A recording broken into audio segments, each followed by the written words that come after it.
छत्तीसगढ़ में आईटी के छापे पड़ने पर धर्मलाल कौशिक ने बड़ा बयान दिया है। धर्मलाल कौशिक ने कहा है कि इस पर राजनीति करना और आरोप लगाना उचित नहीं है। आईटी ईडी स्वतंत्र एजेंसी है। उन्होंने कहा, छत्तीसगढ़ में पहली बार आईटी के छापे नहीं पड़ रहे। रमन सिंह की सरकार थी तब भी छापे पड़ते थे।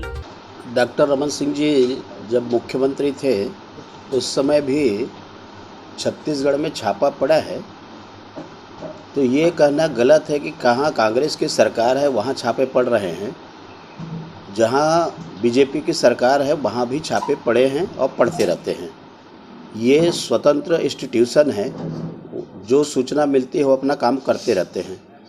इस पर राजनीति करना और आरोप लगाना मैं समझता हूँ बेतुकी है।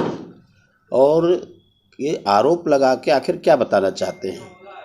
ये तो निरंतर एक चलने वाली प्रक्रिया है और कोई पहले बार यहाँ कोई आईटी के छापे या ईडी की कार्रवाई ये बात नहीं आई है।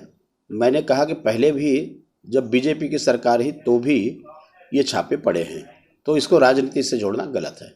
छत्तीसगढ़ के कोष खाली है, खजाना में पैसा नहीं है, उधारी में सरकार चल रही है, केंद्रीय योजनाओं में देने के लिए पैसा इनके पास में नहीं है और योजनाएं ठप पड़ी हुई है।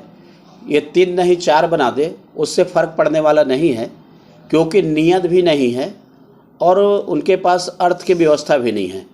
ऐसे में केवल दिखाने से कोई लाभ नहीं मिलेगा, बल्कि उसका खर्चा ही होगा। केंद्र में नरेंद्र मोदी जी योजना बनाए, जल मिशन अलग मंत्रालय बनाए और जल मिशन बनाने के बाद में आपने देखा है कि उसके लिए पूरे देश भर में पानी पहुंचाने का काम जो किया, आज राज्य सरकार कहां पर खड़ी हुई है? आपके सामने में है, कहीं कुछ नहीं कर पा रही है। दूसरी बात, अटल बिहारी वाजपेयी जी थे तो एक मंत्रालय का गठन किया अनुसूचित जाति को लेकर के, और जिस प्रकार से जनजाति को लेकर के प्राथमिकताएं जो दी गई, आखिर ये सरकार उनकी दुहाई देते हैं, लेकिन ये गठन करने की आवश्यकता जो महसूस कर रहे हैं, ये भला करने वाले कुछ नहीं है, ये केवल दिखाने के लिए है और कोष इनका खाली है। आज फिर मैं बोल रहा हूँ, कर्जे की सरकार है। केवल नरेंद्र मोदी जी की बदौलत छत्तीसगढ़ में जो कार्य हो रहे हैं दिख रहा है, बाकी सारा शून्य है, तो इसका कोई लाभ मिलने वाला नहीं। मैं आपको केवल एक उदाहरण बताना चाहता हूँ। आज़ादी के बाद में कश्मीर से कन्याकुमारी तक, आसाम से सौराष्ट्र तक कांग्रेस की सरकार रही है, लेकिन कांग्रेस की सरकार रहने के बाद में आखिर उसका पतन क्यों हुआ, उसके लिए जवाबदार कौन है?